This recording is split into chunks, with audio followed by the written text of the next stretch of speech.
Flake here with the latest. The PM spent his first full-day campaigning for the Yes camp in Tasmania ahead of the Indigenous Voice referendum October 14. While opposition leader Peter Dutton's been touring Rockhampton in Queensland, he's questioning the cost of the vote, which is expected to come in at close to $500 million. Investigations are underway in Victoria following an accident in the state's northeast involving a car and truck that's left 4 dead. The tragedy unfolded in Chiltern this morning. The truck driver is recovering in hospital. Acting Inspector Joel Hughes says it was a harrowing scene to attend. Terrible. Unfortunately, in regional Victoria this year, we've seen a number of lives lost on our roads, and this is another tragic incident, and Victoria Police just want all road users to be safe. The Consumer Watchdogs launched action against Qantas in the federal court, accusing the carrier of false, misleading or deceptive conduct. It's claimed the Flying Kangaroo continued to advertise tickets for more than 8,000 flights it had already cancelled, but hadn't removed from sale last year. The carriers responded saying that particular part of 2022 was a time of unprecedented upheaval for the entire airline industry.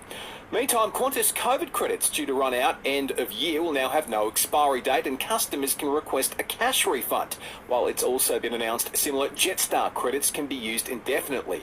Briefly, Canberra's announced plans to create minimum standards for gig economy workers as part of a bill to be introduced to Parliament next week, and AusPost has recorded a $200 million pre-tax loss over 12 months, and it's warning of further losses unless the necessary support's found to help modernise the business.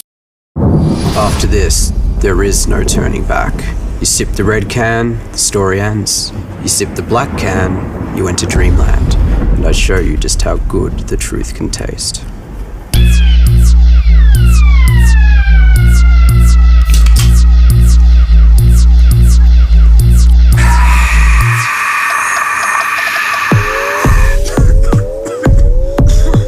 Take the Pepsi Max Taste Challenge. The contract stalemate between Darcy, Paris and Essendon is over, with the midfielder today signing a new 5-year deal with the club. The 26-year-old turning his back on free agency and a move home to Geelong to stay with the Bombers till the end of 2028. Tim David's now been added to the Aussie one-day side ahead of the South African tour. It follows the batsman's 64 from 28 balls in Australia's T20 win over the Proteas this morning. The second T20 clash plays out Saturday. And Aussie Rinky Hijikata is through to the US Open third round after a straight sets victory this morning. Selling the family home? Miller, Juan and John put you first. This is SAFM weather. The rest of Thursday across the Limestone coast, staying cloudy down to a low of 7 degrees tonight, and tomorrow a shower or two and a top of 15 degrees to kick off spring.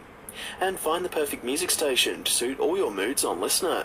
Download the Listener app now and search Mood.